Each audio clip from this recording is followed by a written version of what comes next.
Hi, I'm Mary Crowley, and this is Arts and More. The more part today is an interview with Rob Bliss, Assistant Superintendent of Rutland Schools. And he has all kinds of information to share, and good news too. We filmed Rob in the principal's office at Northwest School, Lauren Pepp's office, and as you go into Northwest, near the entrance, there is a sign which suggests you might try to be a star. So that's why I brought Star Bear.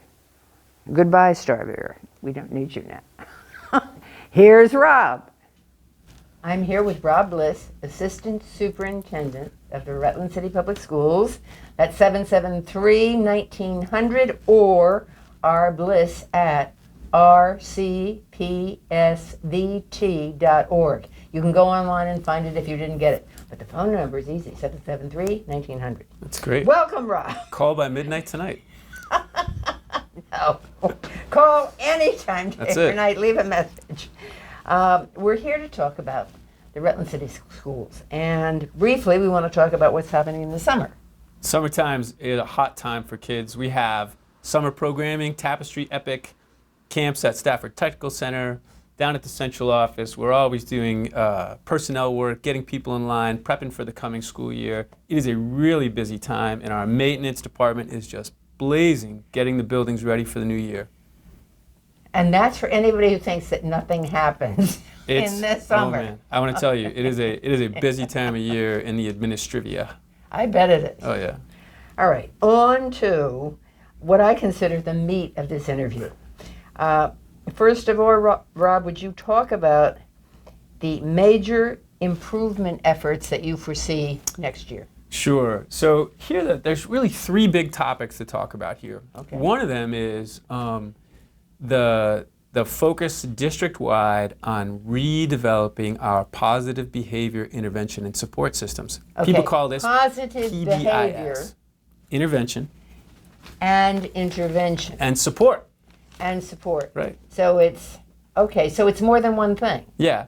And so what this is all about is each school having expectations of good behavior and Right. conduct for kids. Right.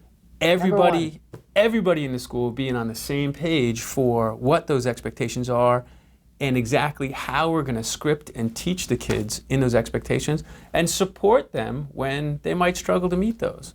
Every school has a PBIS team. Every school's been working on it this summer. Every school is going to run into the new school year ready to go and make sure that their learning communities are just top notch. Sounds wonderful. So that's thing one. Thing two is, especially in our elementary schools, we are having a focus on slowing down to speed up. Here's what that means. Our teachers, our communities of learning feel immense pressure internally and from external sources to get right down to academics, to really force it in, to before students even get the routines down, to get down to learning so that we can accelerate the kids and get them forward as fast as we can academically. What we lose when we do that is students who wonder, how do I connect with you? What's my relationship? And how do I connect with my fellow classmates? So what you'll see in the beginning of the school year... The first thing I want to know as a kid in a classroom is that you like me Absolutely. and you're going to treat me well. Absolutely. Okay.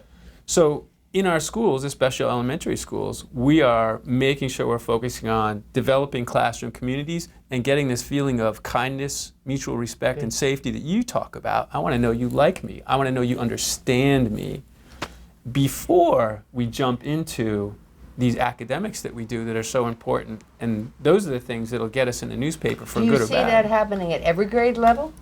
Absolutely. I would say we're making sure K to 9 at least, that the importance of establishing a new community every year is really critical for kids. Just like you said, I have to feel like I'm valued and present when I arrive to do my best. Yeah. And you'll see that. And then the third thing I will say, major improvement for the coming year, is we continue to look at life in schools through the lens of equity. That is, we want to make sure that all our kids have more than just the opportunity to succeed, but that we are supporting every child in the way that they need to be supported to be successful. And what does that mean? Wow. So let me give you an example. Yep. Let's use equity from a number of different lenses. So let's look at equity through socioeconomic status lens. Okay. If we look at our data and say, how many of our students from affluent families are taking AP courses and how many students from families that are a little bit more needy are taking them, we could say, data-wise, we might have a slight inequity there. Absolutely. That we need to support all our students so that they can access and remove barriers so that they can get into all the courses they need to succeed. Another equity lens to look through is in terms of after school care. If my parents work or don't have the ability to take care of me at home, one of the things we try to do to encourage equity so that all students have a safe place in our community that's productive and supportive is we run our after school programs. I really don't know the answer to this. If my husband and I work and we have 3 kids in the public school system in 5th grade or below, do we have to pay for the students to come early or stay late? It's a fair question. If you're an affluent family, there's a small charge because these programs exist in the child care world. So the finances for them are on child care subsidy or a small fee. It turns out to be economically wise decision to say, like, okay, I can send my children to Tapestry or Epic for a pittance a day and get good programming. If you're not affluent, it's a total freebie. We do not turn any students away based on economics. So like, let's say a student or a family is just above the cut for getting subsidy, and they say, look, we just can't even afford, $12.50 a day or $10 a day. We'll help them out. Okay, good. Sounds great. Want to mention before we get to the next topic, on September 19th, September 19th at the College of St. Joseph, Right. there will be showing of a film, which it seems to me anybody would be interested in, particularly parents, Yep. grandparents, aunts, Absolutely. uncles, and cousins. Anybody would be interested. The name of the film is Resilience. That is Can correct. you, in 2 sentences, tell us what resilience is about? It's dynamite. Sure. Resilience is about this phenomena of adverse childhood experiences in the United States and how Bad. and how children with trauma arrive in schools and the stresses they're under. And Resilience is a film that helps us understand the science of that, the social impact of it, the learning impact of it, and the developmental impact of students who come from backgrounds and experiences that are traumatic. It's based in the San Francisco Bay Area. It's a winner for anybody. And there's what can be done to help these kids. Absolutely. And you know what's really important about that? Not just for family members, but this is an important film for community members to see who want to advocate for the most important resource in their community, which is their children. And to say, like, what do we need to do? How can we help? It is a great opportunity. And by the way, we're working on an ice cream social for after that. Yes. Absolutely. Well, I'll help you. I know people who sell ice cream. And there's also a panel discussion. Ask them if There's they'll a panel help. discussion connected with that. We're getting a high-end pediatrician and a few others from around the state to come and do a brief panel discussion connected with that. Okay, so you Would be watch the great movie, you have some ice cream, and... Panel discussion, absolutely. Okay, You're all going right. to hear from the best and the brightest in the state. All right. September 19th, College of St. Joseph. Yeah. Any idea what time? I mean, is it 7 o'clock? No, it 6:30? won't be that late. We'll shoot for a 5:30 or 6, I'm sure, for a Okay, start. good. So if you... So relatively early. yes, Good. yes. All right. So you Man. can have ice cream for dinner. That's late for me. I go to bed early. If you start at 7, I'm going to be out by 8. Oh, I don't believe it. But anyway. Okay. Families and volunteers, how can they get involved? That's a great question. So if I'm a family or somebody who wants to make a difference here in Rutland City Schools, first move is, 1, call the school directly. And I always say the first thing you want to do as a parent and a family is establish a partnership with your child's teacher. You may not think you have to invite yourself into this, but you do. Step in, introduce yourself, and say, how can I help my child at home? For me as a parent, it was one of the biggest things I did for my second child, is to go to her 2nd grade teacher and say, how can I help? And immediately, other than saying, what are you going to do? me saying, how can I help? I established this partnership, and the teacher and I worked together, and we improved my child's reading, her social skills, and now she's just killing it. She's a wonderful young lady and a nurse at UVM Medical. Thanks to Rutland City Public Schools. Good line. Okay. Volunteers, shall I mention that, or do you have more to say about families? Sure. So, We're running out of time. all right. Well, let me be quick. If you're a volunteer, all of our elementary schools have volunteer coordinators. And if you call the school and just say, I'd like to volunteer, they will connect you. You can go online and find out the number. You can go in the Absolutely. phone book. It's there. Absolutely. You can do 411, which everybody has forgotten Yeah. about. And you can go on the phone, that dial still work? 411, Does that still and work? get the number. Yes, of course it does. I used it yesterday. The other thing you can do is call the phone number that Mary gave at the beginning of the show, 773-1900, and we will connect you to the right person also. It's easy. Let's make it easy for everybody. Yes, 773-1900. And 19 happens to be the date in September of the movie 10-4. at College of St. Joseph. Correct. All right. And I have here information about volunteering to read with students. I think reading is key. And say that woman's name. Marisa White. Marisa White is in charge of the RSVP reading program. And it's read aloud in a classroom. So you'd be up there with your favorite story of all time and read to the class. It could be reading in a small group, maybe 3 kids, maybe 6 kids, or it could be reading 1-to-1. And I have done that twice. A number of years ago, I did it with first grade students 1-to-1.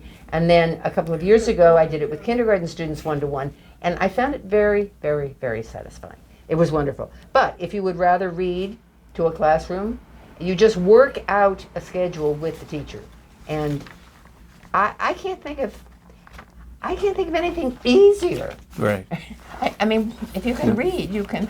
I've done the reading, and it was a real joy that the first... You've done it too. Oh, yeah. The first student I did mentoring at Rutland Intermediate School with the Everybody Wins program and reading. And when that student graduated from high school, I was never more proud than to shake his hand and say, you did it. You did it. Yeah, no, it's the 1-to-1. Yeah. Oh, yeah. That it really is important. So anyway, Marisa's phone is 775-8220, extension 103, 775-8220. The email, that's probably too much, but it'll appear on the screen. MARYESA RSVP@gmail.com. And you can connect easily. You can connect anytime now, right? Absolutely. Yeah. Call today. Right. Call today. Any last parting words? Boy, my only last parting words is it is absolutely an honor and a privilege to work with the students and families at Rutland City Public Schools and in our community.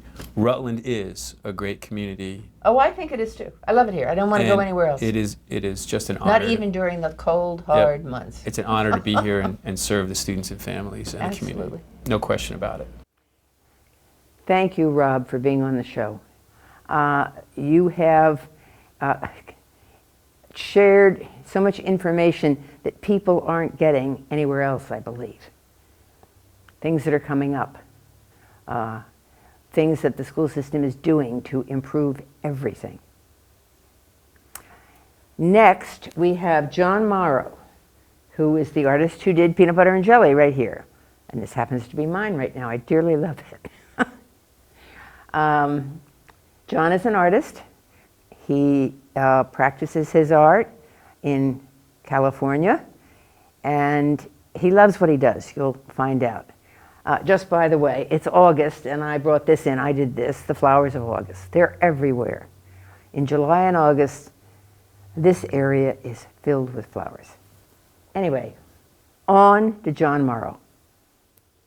Jon Marro, artist, was born and raised in Rutland.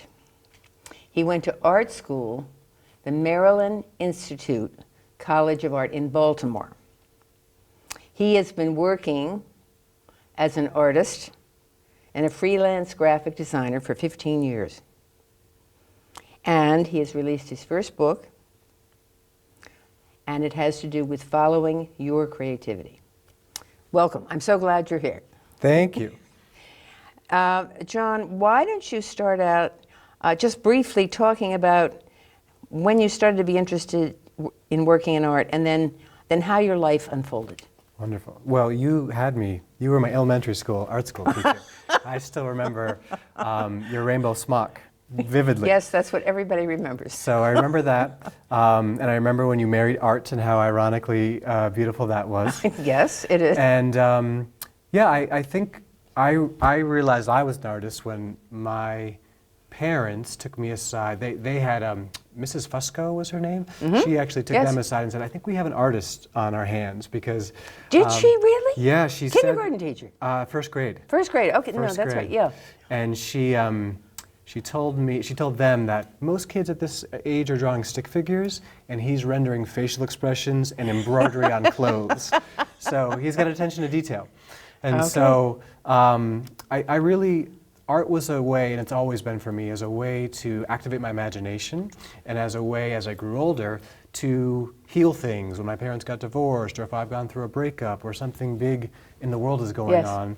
It's a way for my soul or my subconscious to process it and Right. make something more beautiful of it. So I've been an artist my whole life, and I then had you again in high school. I had Jeannie Podolak. I did some private. Jeannie was wonderful. Jeannie was wonderful and really brought out my sense of color and nature, and I was able to put a portfolio together and apply to art school, and I got in. And I went to the Maryland Institute College of Art in Baltimore, and going to art school was an incredible experience. I bet. It's the thing that I loved most about it was they were kids from all races, religions, backgrounds, cities, diversities, but we all had art in common, and so there was this mutual underlying respect that it was like a secret language or a code that we all spoke and understood. That's good. And to be able to be in it felt like a womb, like a womb of concentration to hone your craft and really, prime yourself for the career of being an artist. This was sort of my college highlight piece where I really honed the technique of realism with just the craftsmanship of colored pencil and marker and gouache, and it all kind of came together. All of those three Yeah, marker, you color, used pencil, and gouache. to make PB&J. Yep. I love that piece. Yeah. And to me, it's not just peanut butter and jelly. And I said this to you. It comes across as an abstract. Yeah. If you're coming into a room and that's the far end, then you might think, oh, that's interesting. What is that? Okay, so you went to art school, and then apparently you did some other things after that, and you decided that you really wanted to be an artist. Yeah. So I Is did. that- Yeah, I had a few intern jobs afterwards. I worked at a video game company, and again, I'm still friends with all those people, and it really helped. I would call myself I'm a bit of a Renaissance man. I do art and design as Right. well, and the jobs afterwards. I went to school from '96 to 2000, and in those 4 years, my freshman year, we had one classroom for computers, or like a computer lab, and by the time I graduated, we had a whole building dedicated to computers. That's wild. So in those 4 years, Right. I was an illustration major, and illustration, it didn't die, but it really got shifted. Everything went digital in those years. And so my job afterwards just helped prime me for that, helped me find another creative tool. I see graphic design as another artistic tool, All right. medium making. But you don't always use the computer No. to make your art, No, right? I do a lot of manual things, a lot of traditional mediums, and I'll even do some mixed medias now, where I'll draw things, bring them in, merge them in the computer. So I'm a bit of a Renaissance man and mixed media. My control freak goes design, Right. and my inner child playful goes traditional mediums. That's good. Yeah, That your inner child still working. So many people don't. yeah, You became a freelance artist, Yeah. essentially. yep. And let's bring the Dalai Lama in now. Sure. Okay? Okay, great. Tell us what that Well, experience the Dalai Lama was probably so far it's been a career highlight. I had a friend who was producing his 80th birthday, and he went around in different countries, but when he came to the United States, he was in Southern California, outside of Los Angeles, and she was producing the event, and it was in the the NHL team, the Ducks, like their stadium. And so it was a big, giant, arena. And she asked me to do a portrait of him. And I think she thought I was going to do just a simple watercolor sketch or something, but I realized this is the Dalai Lama. And so I had a few things come up. I had this thought of like, does the Dalai Lama even want a portrait of himself? He's a very humble, compassionate man, very, egoless in many ways. But if I was going to do a portrait, what would I do? And I sort of sat and contemplated and meditated on it, and I came up with this vision of, I wanted to do a portrait of his prayer for the world, his activism. And so the portrait consists of all sort of the world religions and sort of the storytelling mythology of Buddhism, as well as a portrait of him.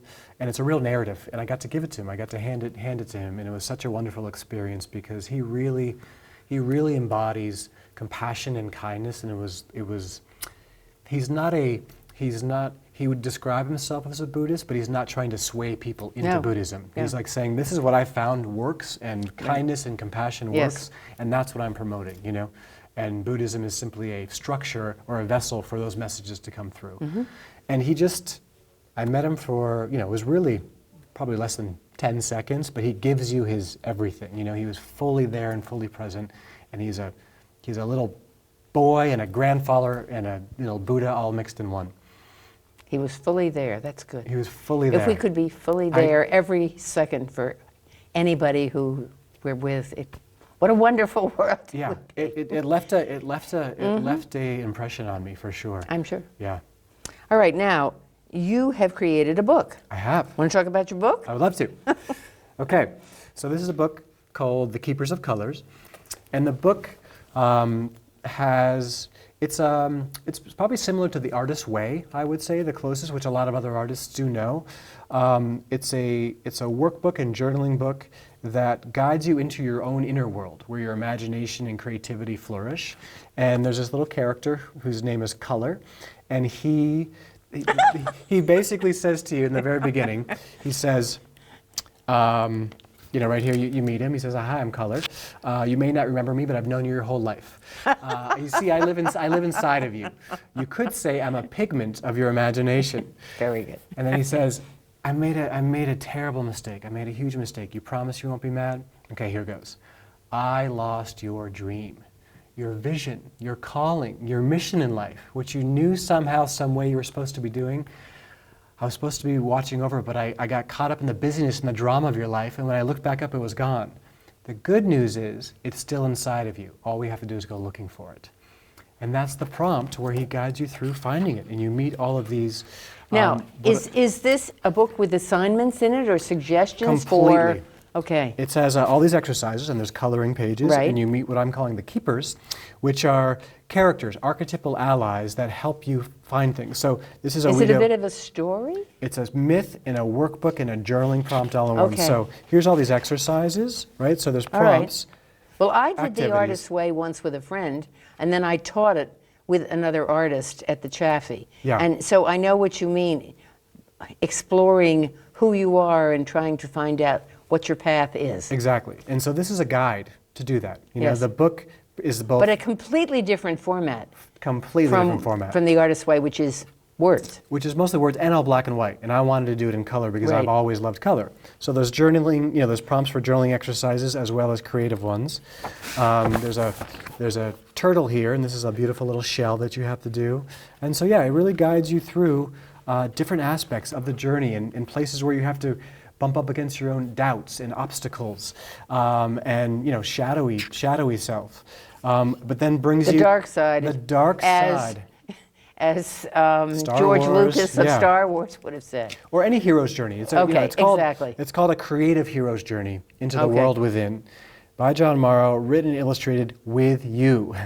So Okay. you also Yeah. it's a collaborative effort. It becomes unique through what you offer, the words and the illustrations. So And this, some people might think, is just for somebody who might want to be an artist. Is that true? no, it's for anybody. Anybody That's what who's I thought. navigating any life transition from, am I contemplating my career? Am I shifting educational things? Am I moving in and out of a relationship? Was there a death in the family? Any life transition, big or small, or just looking to reinstill your sense of awe and wonder, this Yeah. book will help you go there. Right. Yeah. No, so this could be a book for any time. Well, when I did The Artist's Way with my friend, I don't know, I guess we were both kind of content with our lives, but we heard about the book and we thought, oh, that would be fun to do together. Yeah. Well, same thing here. Same I thing mean, here. you could be going through a life change, or you could be, just in a rhythm, a routine, and find this an exciting book to read, to do, Yeah. to follow, to. Exactly. You could do that with others. I'm actually working currently on the creating like an online version of it as well, so people I can help guide them through that. But yes, find friends, find communities, have little groups together. Right. This would be fantastic to work with. I think so too. And I did it in a way where it's very childlike, in the same way learning to color a coloring book is. That way people don't feel like, oh, I could never do that, So there is a inner childness about this. Because some people think that, oh, I could never be an artist. I don't believe that at all. I don't either. I believe that everyone has a form of I do too. creativity. Even an accountant or Yes. a computer technician or anything that seems so analog, this book will really just help you find your own innate creativity and wonder and imagination. So that's why I created it. And it helped me, art has helped me so much, I wanted to show how it could help anyone as well. And that's why I created it. Sounds wonderful. Yeah. I'm working to create this book as more of a content, and actually maybe one day into a TV show or into some other media form.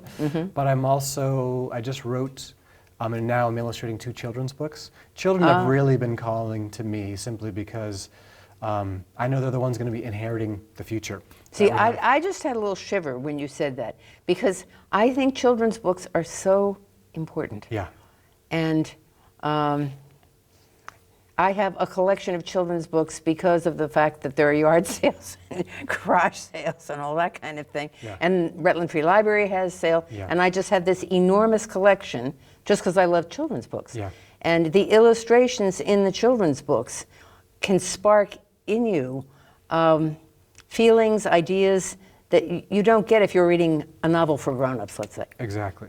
And I think that, my friend dubbed this book an inner children's book, Yeah. which I really love, Yeah. and I think that children's books Yeah. at their level can be. And it combines storytelling and wonder, along with, beautiful pictures. Yes. And I do believe an image speaks 1,000 words. So, art and image, and I was a trained illustrator, so we were trained to create text into image, and I believe that I'm just now kind of finding almost a full circle, coming back to my dharma of being an illustrator and a Yes. storyteller. Yes. Yeah.